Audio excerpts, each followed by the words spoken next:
pengharapan itu lahirnya bukan dari momen yang enak. Pengharapan itu lahirnya justru dari momen yang gak enak.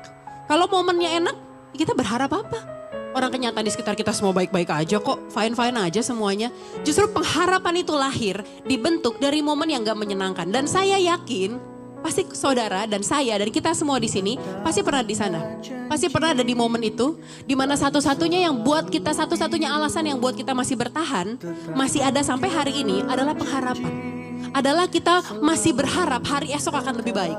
Kita masih berharap bahwa mungkin mujizatnya belum datang nih. Oh, kesembuhannya masih on the way nih. Oh, berkatnya masih on the way. Dan itulah namanya pengharapan.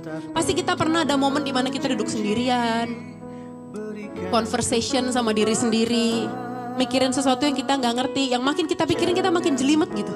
Makin kita pikirin kita makin nggak ngerti, kita makin rumit. Kalau minggu lalu saya katakan kepala kita berisik. Semakin kita pikirin kita semakin gak ngerti. Terus kita bangun pagi, pikiran pertama kita, masih sanggup gak ya ngelewatin hari ini? Masih kuat gak ya sampai malam nanti? Ada momen yang kita gak pilih, kita gak memilih ada di momen itu. Siapa sih yang milih ada di momen gak enak? Ada di sini yang cukup gila untuk memilih momen gak enak? Ada di sini yang cukup aneh gitu, aku memilih jalan yang gelap Tuhan. Aku memilih sakit hati Tuhan. Gak ada ya. Ada di momen yang kita gak pilih, gak kita inginkan. Kayaknya kita berharap, I wish I had an option. Saya berharap saya punya pilihan. Kalau saya punya pilihan, saya gak akan jalanin ini. Kita pengen waktu cepat berlalu, kita pengen ada keajaiban yang datang instan gitu.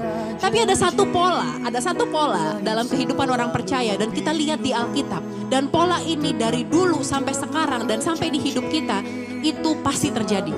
Tahu nama polanya apa? Proses.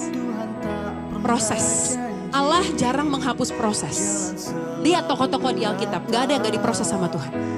Dari zamannya Nuh, dari zamannya Abraham, masuk ke zamannya Yusuf, masuk ke zamannya Musa, masuk ke zaman hakim-hakim, masuk ke zaman raja-raja. Semua tokoh-tokoh hebat dalam Alkitab pasti ngelakuin namanya proses.